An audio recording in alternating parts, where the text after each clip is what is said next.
sa Jakarta, Indonesia si Mary Jane Veloso bago siya iuwi dito sa Pilipinas. Ayon sa isang source ng News 5, posibleng bukas ibiyahe pa uwi ng bansa si Mary Jane. Ang kanya namang pamilya, sabik na siyang makasama ngayong Pasko. At live mula sa NAIA, nasa frontline balitang yan, si Rainiel Pawid. Rainiel, sino ang mga susundo kay Mary Jane? Jiggy, ilang matataas na opisyal nga mula sa DOJ, NBI at DFA ang palipad ngayon sa Jakarta, Indonesia para sunduin si Mary Jane Veloso. Sa buong maghapon na ito ay inayos ng Indonesian government at ang Philippine government yung mga huling dokumento para maitransfer na o maisalin na sa kustodiya ng Pilipinas si Mary Jane Veloso. Masaya at maaliwalas ang mukha ni Mary Jane Veloso sa kanyang paglipat mula sa piitan sa Yogyakarta papuntang Jakarta. Sa loob ng 14 na taon, nagpalipat-lipat si Veloso sa 3 piitan sa Indonesia. Sa Jakarta na pinaplansya ang transfer documents ni Mary Jane para muling maibalik ang kanyang kustodiya sa Pilipinas.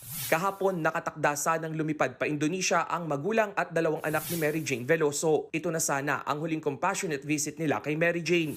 Pero ang pagbisita mula December 16 hanggang 18 pinakansela na ng Indonesian government dahil sa nangyaring paglipat ng kulungan.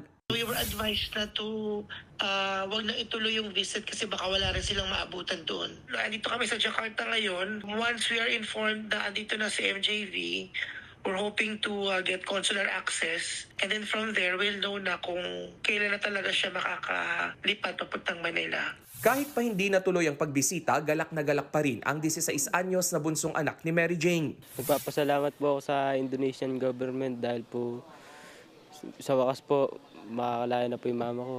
Mararanasan ko na pong magkaroon ng nanay. Dahil po 1 taon at 4 na buwan po ako nung nakulong po yung nanay ko. Sa unang araw ng simbang gabi, nagtungo ang pamilya Veloso sa Baclaran Church. Dito nila ipinagpasalamat ang nalalapit na pagbabalik bansa ni Mary Jane. Noong 1 linggo, kinumpirma ng Department of Justice at Department of Foreign Affairs na bago magpasko, maibabalik na si Veloso sa bansa. Ididiretso siya sa Correctional Institution for Women sa Mandaluyong City. Dito niya kukumpletuhin ang kanyang sentensya habang hindi nabibigyan ng executive clemency ni Pangulong Bongbong Marcos.